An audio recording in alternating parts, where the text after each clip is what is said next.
First impressions video in a nutshell.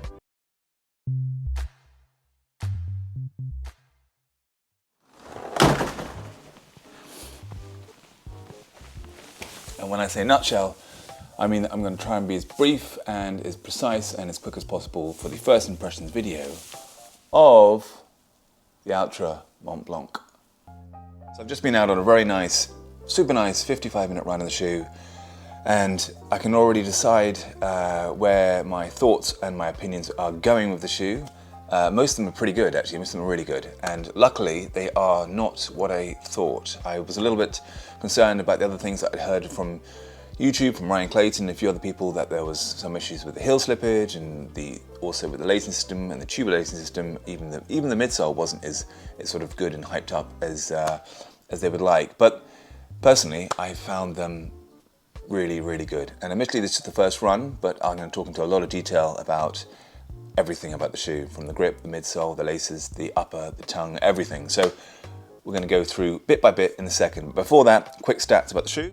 Vibra Mega grip on the outsole, reduced to save weight. It is a Ultra shoe, therefore it is 0 drop from heel to toe. There's no difference. A 30mm stack height of the Ego Max midsole, which is really nice, similar to the Ultra Torrent 5. And then upper, lightweight, simple. Again, we're going to go into more detail very, very soon. Weight-wise, a UK size 10.5 is UK size 9.5. Is 280 grams. I went true to size This is a 10.5, and it fits nicely as a 10.5 with about half a thumb's room up front here. This is the standard fit from Ultra. Obviously, you have a wider fit with the Olympus and the Lone Peak.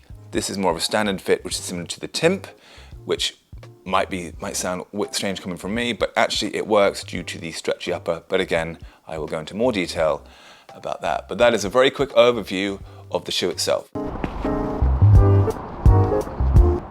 Okay, so how did the shoe feel and fit? So in regards to the feel of the actual shoe, and I'm going to talk about the cushion first, I have to say I was very genuinely impressed. I'm coming from more of a firm midsole background with the Ultra Lone Peaks, etc. So therefore this, with the bouncier, softer, definitely more energy return midsole in the Ego Max here, I was generally very surprised and very pleased, because I had heard from other people that it might be a bit flat or not as bouncy as they wished for. But I can definitely say it is bouncy, it is soft, but it still does have a good amount of energy return. I suppose unlike the Lone Peak, you do sacrifice a little bit of the ground feel, but that's for another subject. But in the midsole, yeah, really, really comfortable, and just, yeah, it felt good actually. Keeping with the midsole, I've briefly touched on this before here, but I have to say I was very, very impressed with the outsole here. This reduced rubber outsole seems to be plenty grippy enough. Lots of traction, both uphill, downhill, laterally. And again, this is obviously just from one run, but I was gripping and I was going through some seriously sort of muddy, wet conditions there. And I think it seems to hold up really well. Again, better than the Lone Peak, I would say, in regards to how it grips. So the base of the shoe seems really, really comfortable. In regards to the base itself, I would say I have actually switched out the insole. This is just a very thin Nike insole, because there seems to be the medial side here, it does come up a little bit higher than normal. Inside the shoe, I don't know if I can sort of show you that, but inside the shoe, on the inside here, there seems to be a little bit of, I don't know if that's some sort of guide rail or some support, but I don't like shoes that come up too much on that side of your foot. So I just thinned it out with a thinner insole, and that seemed to do the trick. But I will say that, the good thing is it seemed to stretch out immediately after the first run, so that wasn't a huge concern. The big concern that people have had is the heel slippage here. Again, for me, this heel was absolutely fine. I had no concerns, no worries, no gripes. It seemed to hold the heel nicely.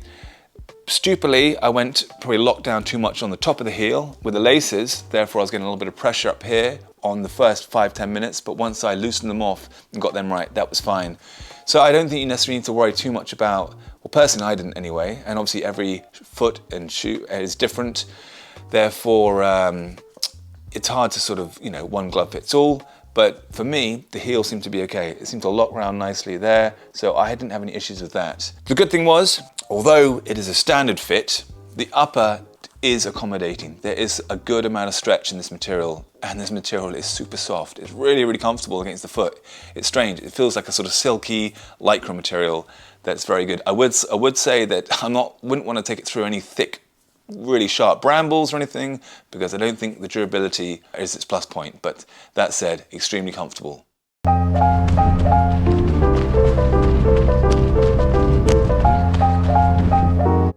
Okay, so that's pretty much how the shoe feels and fits. So I would say, yeah, I wasn't concerned. The heel, as I said, for me, it worked. It was not a problem. The laces up front, again, absolutely no issue at all. Some people said they didn't like this sort of this tubular lacing here. I personally found it absolutely fine. And again, nicely accommodating toe box up front here. There's enough room for the toe to keep nice and straight, not be pushed or tapered in. So this nice flexible material, this accommodating sort of upper really helps to have the toes display. Admittedly, it is still not the widest of Altra shoes. So if you have super wide feet, this could be a concern, but my feet are wider than normal and they seem to be pretty happy in these.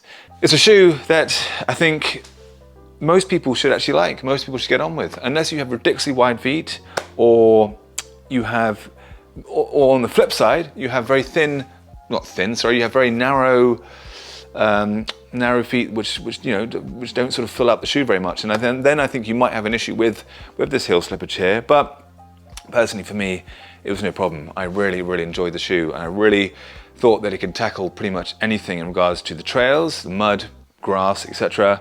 And also it felt very comfortable on the road, nice and bouncy, and again you have that good energy return bouncing back from the road, which you just don't seem to get in the Lone Peak, but you do sacrifice still the ground feel. So yeah, it's a different shoe.